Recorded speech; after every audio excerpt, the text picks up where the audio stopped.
G20 संस्कृति प्रतिनिधि दल सूर्य मंदिर परिदर्शन। विश्व ऐतिह्य सूर्य मंदिर को मंगलवार संध्यारे G20 संस्कृति विभाग प्रतिनिधि दल बुली देखिथिले।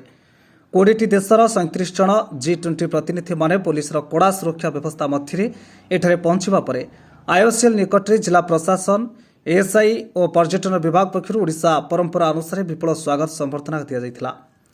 वैदेशिक व्यापार और संस्कृति राष्ट्रमंत्री मीनाक्षी लेखी ए गस्तर मुख्य अतिथि भाव जोगदे प्रतिनिधि मानक मंदिर भितर को पाछोटी देते। एएसआई और पर्यटन विभाग पक्षर स्वीकृति प्राप्त गाइड माने मंदिर इतिहास और सूक्ष्म कारुकार्य उपरे विस्तृत भाव बुझाई।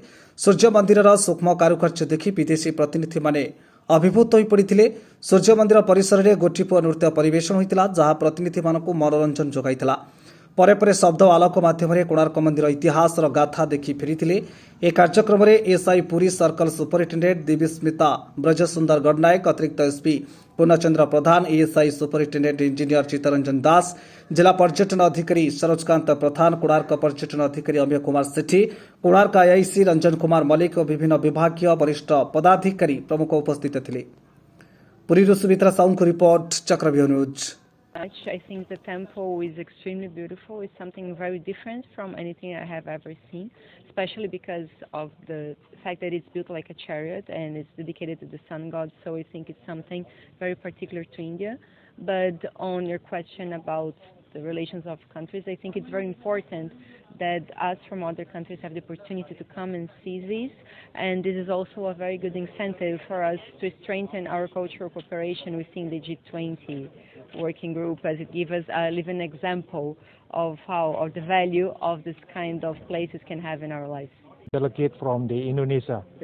Yeah, we have a lot of relationship between Indonesia and India, especially Odisha. We have what we call the festival called Kalinga Bali Yatra. It is the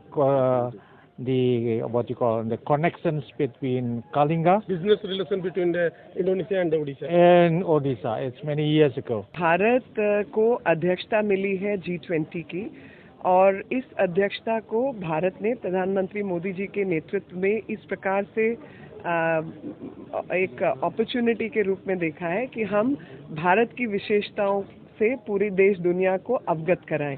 तो सबको अवगत कराने का विषय है, और जो हमारी धरोहर है, जो हमारी संस्कृति है, जो हमारे पूर्वजों का जीवन शैली थी, वो भी हम सबको बताएं, क्योंकि उसके बारे में भी लोगों को पूर्ण विचार नहीं है। यहाँ तक कि भारतीय खुद भी पहले इन सब चीज़ों से अपने शुद्धिकरण, अंतःकरण का शुद्धिकरण करके अपने विचारों को सुदृढ़ करें और एक विचार को लेकर आगे बढ़ने के लिए ज्ञान प्राप्त करके खुद सीखें और फिर दुनिया को उस विचार को आगे लेकर जाएं। जब आज़ादी का अमृत महोत्सव भारत मना रहा है और प्रधानमंत्री जी ने कहा कि आने वाले जो 25 साल हैं वो भारत के लिए अमृत काल के रूप में काम होंगे, उसमें भारत अपनी ऊंचाइयों को प्राप्त करेगा, बशर्ते हम सब लोग सही काम करें और अपने इतिहास से गौरवान्वित होकर अपने पूर्वजों के द्वारा दिखाए रास्ते पर चलकर आने वाली सीढ़ी को पकड़ें। और आने वाली सीढ़ी हमें तब तक नहीं मिलेगी जब तक हमें अपने इतिहास की जानकारी नहीं हो। और देश दुनिया को भी जब हम बात करते हैं, आज की तारीख में लोग सस्टेनेबल डेवलपमेंट गोल्स की बात कर रहे हैं, तो बहुत अच्छे विचार हैं, लेकिन हमारे पूर्वजों ने प्रकृति और सृष्टि दोनों के सम्मेलन से हमारी भारतीय संस्कृति का उत्पन्न किया, और उस भारतीय संस्कृति को जब उत्पन्न किया वो हमारे एक एक पत्थर और एक एक कण कण में दिखाई देती है। उस कण कण को अगर भारतीय परंपराएं